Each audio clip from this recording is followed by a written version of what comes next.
Today's podcast is brought to you by Audible. Get a free audiobook download and 30-day free trial at audibletrial.com/spookshow. Then go over to morbidlybeautiful.com as we are now part of the Morbidly Beautiful Podcasting Network. It's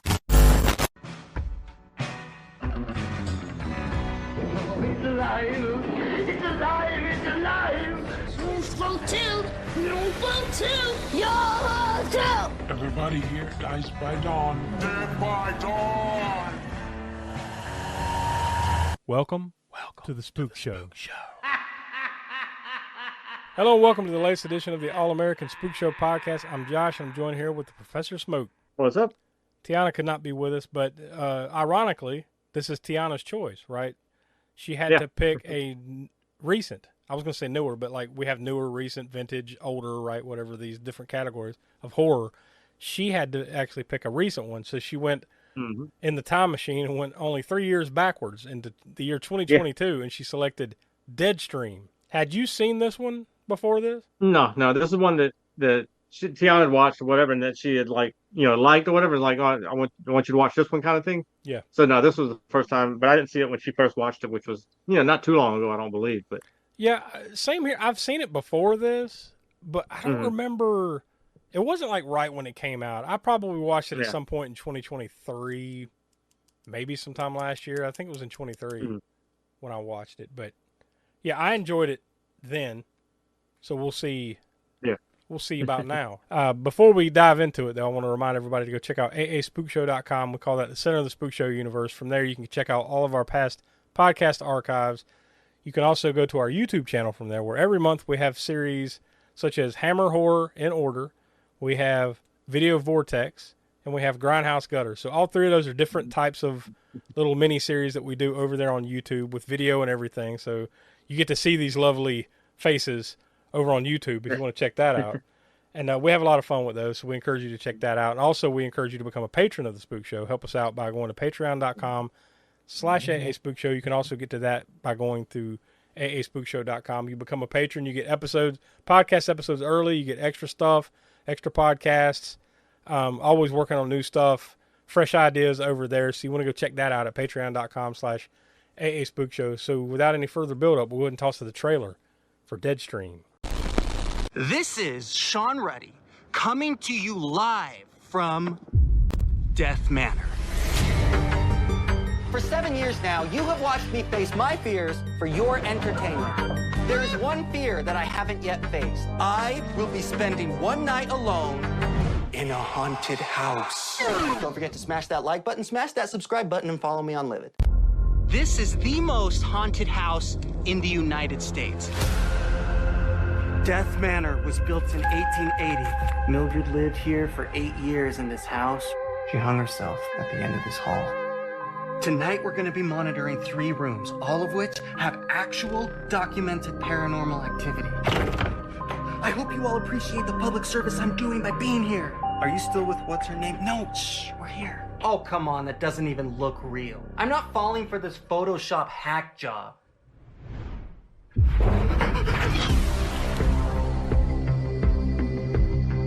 This must be her journal! Mildred is collecting souls to create the family she could never have in life.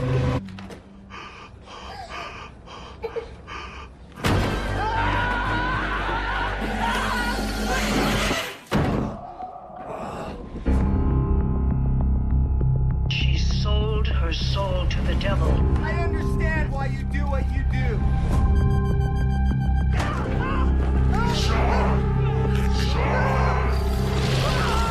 I don't want to be remembered as a douchebag.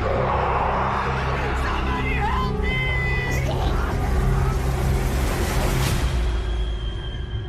Sean, I want you to meet someone.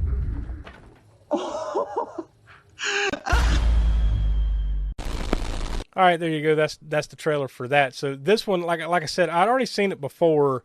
I really enjoyed it then, and I remember even when I watched it the first time around, I was like, yeah, this is one that we need to get to here on the show. And then I kind of put it in the back bin and forgot about it. Like, I really intended, like, yeah, I think this would be one that, everybody would enjoy to check out. Not like a 5-star kind of thing, but like something you can enjoy, right? Because this is kind of one of those, not kind of, this is one of those movies where it's like, you either like this kind of thing or you don't. And what I speak of is horror comedy, right?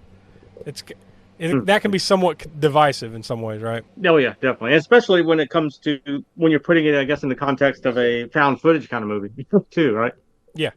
Yeah, that's a whole other subgenre that can be divisive too. Like some people dig that kind of thing, and then some people are like, nah, fuck that, Yeah, see, and I fall in. It's no secret here. I don't think that I usually fall in the camp of not being down with it so much, just because it's been so, I guess, overplayed throughout the years, right? But I mean, how many years? subgenres How many years but removed from Blair Witch Project are we? Because that was really kind of the 98. in a lot of ways that was kind of the first.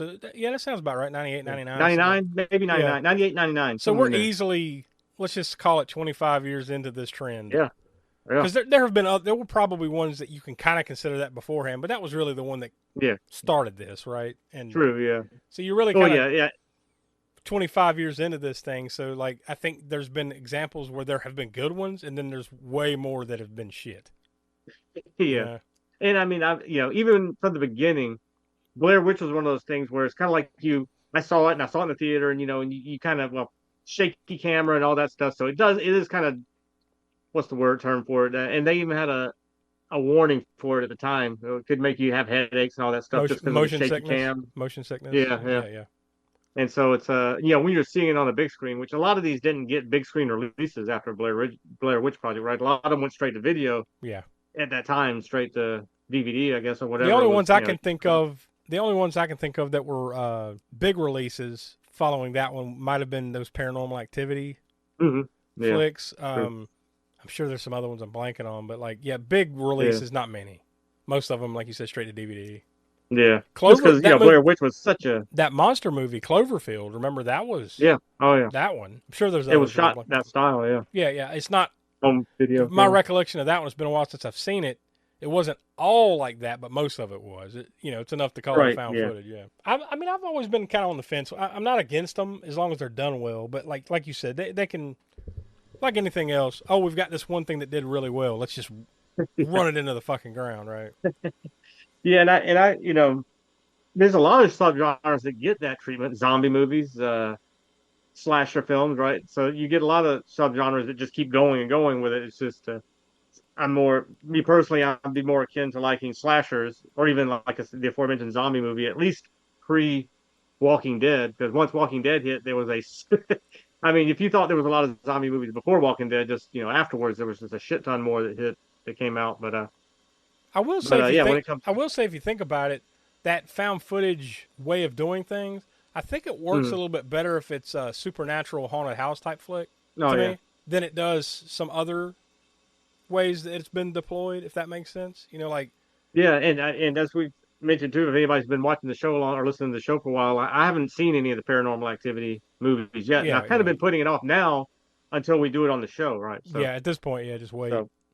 So, and I know a lot of people like those, including my wife. She's been trying to get me to watch, but now she's, like I said, we're just putting it off until we do it on the show at this point. The problem is that some things, it's kind of like the Blair Witch Project. I wouldn't say spoiled for you, but like what made it good in that moment is gone.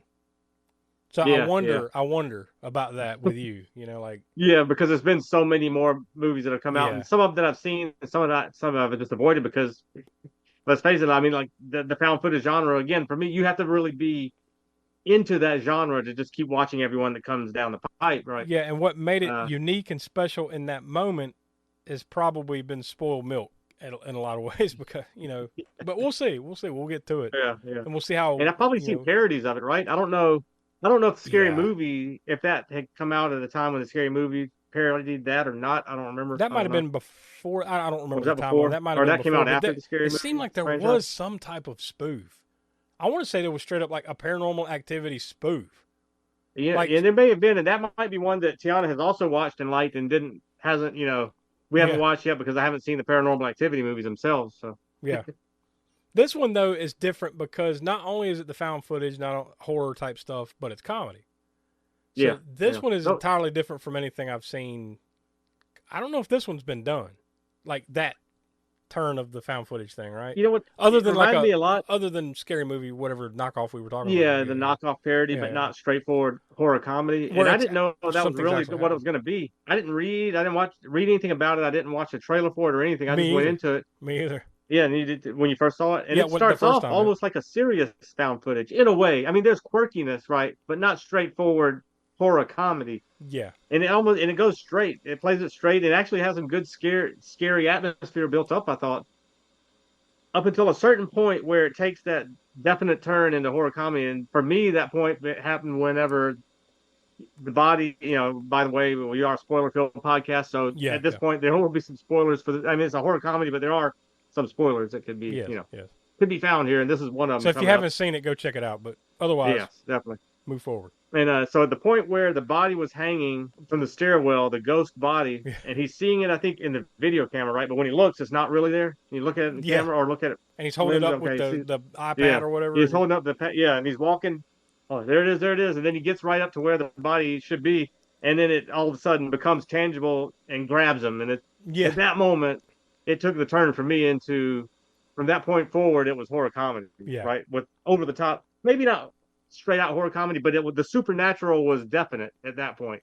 Before it could be seen as the typical kind of ghost. Is it real? Is it not real? Is he seeing it? Is it just, whatever? Now, I don't know how deep you looked into this, but it was directed and written by a husband and wife duo, Joseph Winter and Vanessa Winter. They wrote and directed it. Joseph Winter is the star. So the main guy in the movie, that's the guy that wrote it and directed it with his wife. I only mention that because they haven't done that much, so like really this is like their directorial debut. I think they had only done some shorts and some other stuff. Yeah. I also mention that too because there's some, is it just me or is there some definite Sam Raimi Evil Dead? I was about to say Evil Dead. Yeah. Definitely. It's like instead of demons, we have Evil Dead ghosts. Yeah. In this one, right? Yeah, there's definitely that. The way the main Mildred, the main ghost, demon, whatever the fuck this is in this house, entity, the way it starts to act, and then some of these creatures, these other, I say creatures, but they're ghosts of some sort, right? They're whatever they are. The way they act and the way they look and everything like that, I was like, this is... Yeah, very, very much, very Sam Raimi influence. Yeah, they be loving some Evil Dead shit. No, we all love it. I'm not saying that's a bad thing. I just mean that you see it. Yeah. It's very obvious. You can see the influence for sure, and it's right there too. It's right at that turn that I was talking about. Because up to that point, they could have played this as a straightforward found footage horror movie, and they could have done it effectively. I think. Oh, yeah, in a way, I almost wanted to see that movie, and too. Yeah, like, when it kind of takes that turn, it's still entertaining to me, and I enjoy it. It's entertaining, but you could I think when he's in the house and they introduce the girl Chrissy, all of a sudden, that's when the some pretty gets... creepy shit, right? Like this girl just kind of shows up out of nowhere, and they're doing stuff, and like you can see that like something's not right about her. Something's off. Something's a little off. Yeah. But you're thinking maybe that it is another human, maybe. At this point. I mean, you don't know what the turn is going to be yet. You got some questions in your head about, is this really a person or is it a ghost, right, in the house? And then things happen that lead you down the path. We'll get there or whatever, I guess. But I thought that up to that point, well, really up to the point where she shows up, because then it does take a comedy turn because she's kind of the sort of Also, though, like I said, that's where the tension kind of alleviates a little bit because you have another person here, or at least you think it's another person at this point, right, in the mix. So he's gonna you're thinking in your head like, he's gonna be all right. There's another person, Yeah. Or at least if something bad happens, it'll happen to her, Because I thought they were building up some good creepy tension there up to that point. Like he's in this room, he's setting up his cameras, and then also at any moment you think you might. I'm looking at the frame because I'm thinking, well, maybe they're going to hide something. Like up here in the rafters, there's a demon face or a ghost face or something. They or whatever. did do that a little bit, but it's not as much as I would have liked to have seen it. Yeah. Especially towards the end, if you'll notice in the background and stuff, you see legs hanging out of the ceiling and then they go away. Stuff like subtle little things, but not as much. I thought there would be something like that in those. What's that? Oh, I said not as much as they probably should have played that up. True. Yeah. And like when he's hanging all those cameras, I mean, I'm not saying that every shot that he was hanging a camera in the background that you should see something, but you almost feel like maybe one of those shots, there's a little something that maybe you didn't catch, or if you weren't watching close enough, and you're like, oh shit, look, there's that, or whatever. But Yeah. I don't think there was any of that really, right? In the initial scenes of him setting up these cameras in the various rooms, as he's talking about the incidents that happened in this or that room, as he's going through the house, Yeah, I don't think you see anything in any of those scenes. Yeah, and I've seen it twice now within a couple year frame here, and I don't remember a lot of it. Yeah, I don't So I don't remember seeing anything. Yeah, you think maybe you would put a little something in one of those, but no. But I mean, that doesn't detract necessarily. It's just maybe he's going with against expectations because you expect to maybe see something like that. So he's because not going there yet. Because the comedy at first really is the fact that this dude's a YouTube shithead, right? Like yeah, he's your typical like I'll do anything for clicks, piece of shit YouTuber, right? Kind of thing. Yeah, because hasn't he already been? Wasn't there something where he went to jail over, or had some sort of? Well, I think it was like maybe, he had kind of been. I think he had kind of been canceled or something because he did. Canceled? Oh yeah. Yeah, like remember they kind of throughout the movie they explain what happened. Essentially, at some point in the past, unseen in this movie, he his whole YouTube channel is he does crazy shit like sleep in a haunted house, or one of the scenes or one of the YouTube videos that he did was he got kidnapped. No, he tried to get smuggled across the border in Mexico or something. And then and there was a couple other things, and apparently one of the ones that you don't see is he gets into a fight with a hobo. Yeah. And that's something that's played off in reality because didn't some of the that bum fight stuff. Yeah, the bum fights and stuff back in whenever that was. I don't remember. There was 90s, something where 90s, early 2000s? That was early 2000s, I think. Early 2000s. Whereas that one was where like they essentially just walk up to bums and pay them money to. Yeah, or they would just walk up to them while they're asleep on the bench and just knock the fuck out of them, kind of like. And I think they got into some hot water for that. Legal issues. Like so I think that's kind of like some of the influence on this. Yeah. Except they move it forward to current modern day YouTubers, which there are a lot of them out there that are straight up assholes doing stuff for clout kind of thing. And I do think that's a nice little, unique spin on this is that like what are most found footage movies by definition? Something has happened 5 years ago. We found the tapes. Here's the moment. Yeah, now this one isn't that. This is like you're watching a live stream on you. Well, they call YouTube it Live or something. Yeah, they call it Livid. Livid, yeah. Yeah, but it's like a YouTube. Livid. Yeah. It's some fake or live vid. LIVID, live vid or livid. Yeah. Play on words. So it's a fake streaming service type of thing. But that I thought that was a unique spin too, because most of these are like this happened 5-10 years ago and we found the tapes and we're gonna play the tapes. Like that's been the old trope forever, right? So that was unique. That and the fact that at the end it ends. Like, and you don't know how it ended. You figure it didn't end well for him, right? But you don't really know how because, like, you just see, oh, shit, what is this? And then the live stream ends. The end. Yeah. There's no, like, disclaimer at the end, like, well, they found him. They found his body a mile away. Yeah. None of that. So, no. I thought that was kind of a unique spin to the whole matter. But why fuss and fret about dinner? Why not have it right here? Yes, this drive-in offers everyone in the family a real picnic treat for dinner. We've got delicious sandwiches with all the trimmings and your other dinner favorites, plus whatever you want to drink, hot or cold. Come early before the show starts, or eat while you're being entertained, or at intermission time. So why fuss? Give your family a tasty dinner at this drive-in. I tell you another one that was one of those jump the shark type moments that you mentioned with the noose thing was when he takes us. What is it, a pole or stick or whatever, and he tapes the knife. Oh, yeah. And then the ghost takes it from him. Stabs him with it. Stabbing him with it. But it's like the first-person camera, because remember the ghoul, he had put the camera on the ghoul's head. Yeah. So it's like first person. It's funny, but it's silly. Like you said, it went into silly territory there. Yeah. I mean, it's still very, very much something, like Evil Dead-ish, something that Ash would do, right? Totally. If he had access to cameras, or if he was doing that same thing, that's what would happen to him. Yeah, that was like, I was like, oh, that's totally, not that, once again, not that there's anything wrong with that, but yeah, it's just like what I call splat stick, right? Splatter and slapstick, which what Sam Raimi does, or did, with Evil Dead and whatnot. What'd you think about the part where, like, at the beginning where he's setting this, like, he's setting the whole thing up? I'm going to this haunted house. He's telling the story, which the backstory and everything was pretty interesting, the way they were framing this. Yeah. how he makes it harder on himself to escape, which obviously you knew when he was doing it, this is going to bite him in the ass, and sure enough, it does. Yeah, right? yeah. When he puts the key, when he locks himself in with the padlock and then throws the key down the vent thing and all that too. He takes the spark plugs out of his engine of his car and Yeah, throws yeah. them into the Tosses woods. I thought there was some pretty good creature effects in this thing, though. Yeah, yeah. It just came to mind with the spark plug thing. Remember, he finally, I got to find the spark plugs when he's trying to get away. And he goes back out to the woods to find them.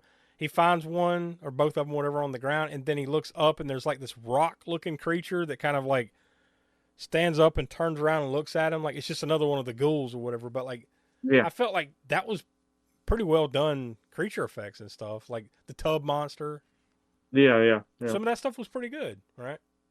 Definitely. Yeah. I don't know what the budget was on here. Couldn't have been much. I never saw a number. The only number I saw was that because this did not get any kind of theatrical release here in the U.S. Apparently, it did in some international markets, so it made a little over $1 million internationally. That's the only numbers I saw. I never saw a budget or anything, but it couldn't have been much. I wouldn't think it would be that much. But I mean, consider it couldn't have been much, and for what they did with that money, I think it was good. Oh yeah, like you said, good, decent creature effects and all the in-camera effects. I'm sure that that's not always easy to do all this stuff I'm guessing when you're setting up all these shots, and you got to keep in mind at what point what point this scene is in when he's hanging this camera up here and he's going to this room over here. And I mean, there's a lot of complexity I would imagine involved in making a found footage type movie to make it look as realistic as possible in real time or whatever. Plus in this one too, like other than the creature effects, what could it possibly have cost? Because it's a pretty tight cast. It's basically him, the other girl that shows up, Chrissy, which you eventually find out is Mildred, and then there's the guy that's the cop, right, out in the woods. The cop shows up, and then it turns out he's a ghoul too. So like, I think cast wise, that's about it. Other than some voices and shit on the internet. I mean, I guess this house must be some condemned whatever. I mean, because obviously, I mean, to me, it looked like it would have been something that was an actual house that was in disrepair, right? Now, or whatever. The only Not thing something they did as a set. Without a deep dive, the only thing I could find was that they shot this in Utah, and apparently that was a real legit abandoned house out in the woods. It looked like it. And they believed that it was really haunted. I could believe it. Yeah, and apparently, like, there was 2 rooms in the house that, like, the crew was, like, not cool with being in. They didn't name which ones, but, like... Yeah, they just had an eerie feeling or whatever? Yeah, like, they're like, I don't know about this. This doesn't feel right. Yeah. So, like, there's claim that... Now, who knows? That could be some marketing PR bullshit. Yeah, but from what I read, stuff, like, apparently, they believe that it could have been. Judging by looking at the house, the shots they took of it, you could tell... that it was either it was 1 an abandoned house or 2 they did a very, very good job of making this house look like an abandoned house. But it was just it definitely was because it was. I think in reality it's probably a little of both. Like this is a legit house, but then they just creeped it way more up. Probably. Creeped it up more, yeah. And maybe left the meth needles that were really there just like. yeah. That part was kind of funny where he's like, "Oh, what is this?" He's going, "Oh, that's drug from shit. Somebody else." Now he's like, "I've just." Bad language and now drugs. Shit, I'm gonna get copyright strike. Yeah, I'm gonna get canceled again, or I'm gonna get demonetized. That's what. Yeah, demonetized. Yeah, because really, a big part of the movie is him being paranoid about losing his sponsors again because he's been canceled before or whatever. So he finally apologized his way into getting back, and this is his big stunt. This is his big return stunt, and now this, So. And of course, this was back in 2022. Since then, there's been a lot of more idiotic YouTubers out there, and everybody knows. You've probably seen some of the footage of people going over to Japan and being fucking stupid right over there. Yeah. So I mean, what this guy has done is fairly nothing in comparison to what some of these people in real life have actually done to complete idiocy or whatever. Yeah, but I do think that the character that they wrote here and that he plays here, it's a perfect YouTube shithead guy you would love to hate. Kind of character, one that you would kind of love to hate, but not one that you absolutely outright hate. Yeah, you like them enough. Because I've seen those. There's plenty of those that I outright hate that I don't watch them, but I've seen other people do videos on their complete fucking moron shit or whatever. You wouldn't want like true harm to come to them, but no, but still, just in Minecraft. He asked for it, that kind of thing. Yeah, I think it's pretty effective for what it is, though. But like you said, it does take a turn into like. Leans more comedic. Like even when there's that one part where he's in the tub and he's like under some trance or spell or whatever. Like the the ghost or whatever has kind of taken him over for a second. His eyes kind of glaze over. Yeah. And he just picks an eyeball up and starts gnawing on it, and then and then it's like he wakes up like, what the hell am I doing? You know, out of this raw ass nasty water. They keep talking about the pond water. The pond water is still. Oh yeah, the pond water is still. Yeah. So the whole gag is like apparently this woman that used to live there wrote poetry back in like the 1800s or whatever it was, right?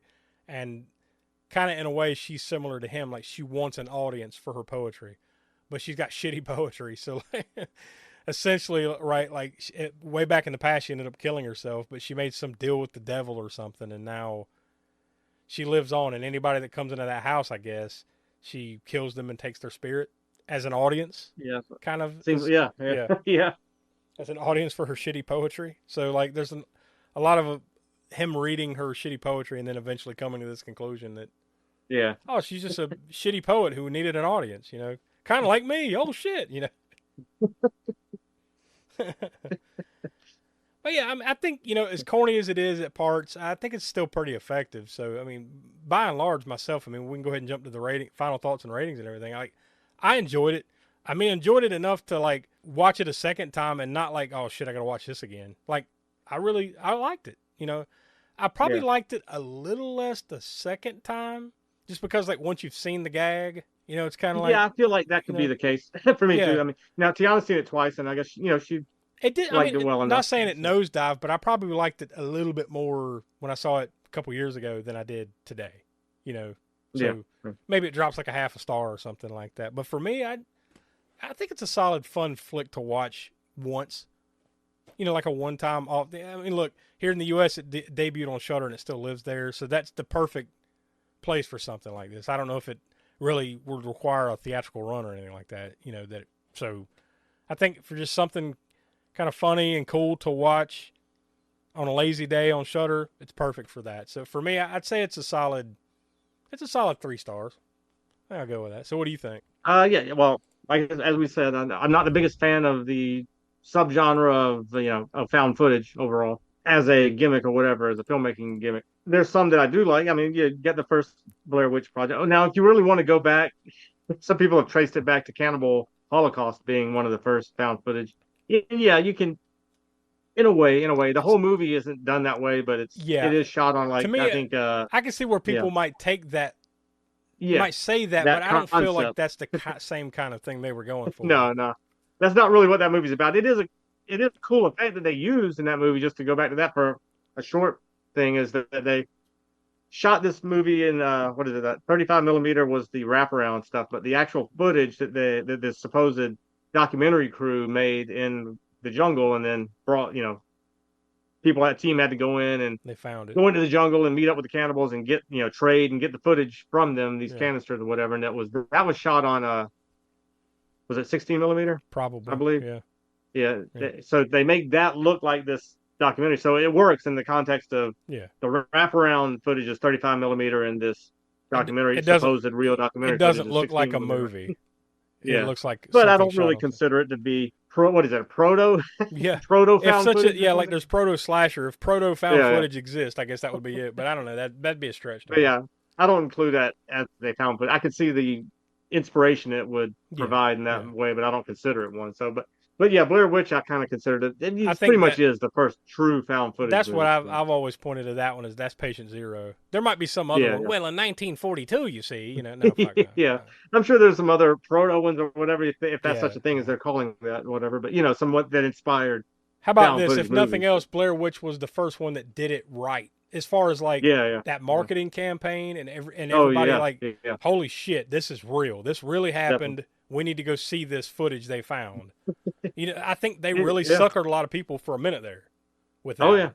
With that one. And then cat's out of the bag. This is funny because I had not seen this one. This came out in 2022. Tiana had seen it. She wanted me to see it, and she chose it for the show. Well, she still hasn't seen the original Blair Witch yet. Yeah. So we got to get that on the show. Which, once again, like I said earlier, like, does it really pack the punch that it would have? No, it won't. Because she's already seen.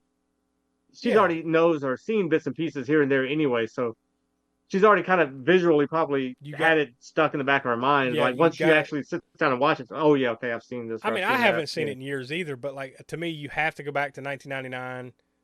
Yeah, yeah. See it in the theater with that frame of mind, like this might actually have happened or something, right? Like Yeah. at least in the back of your mind, just, there's some doubt in your mind. Yeah, right? It was just really good PR on it as far as because they did marketing. That.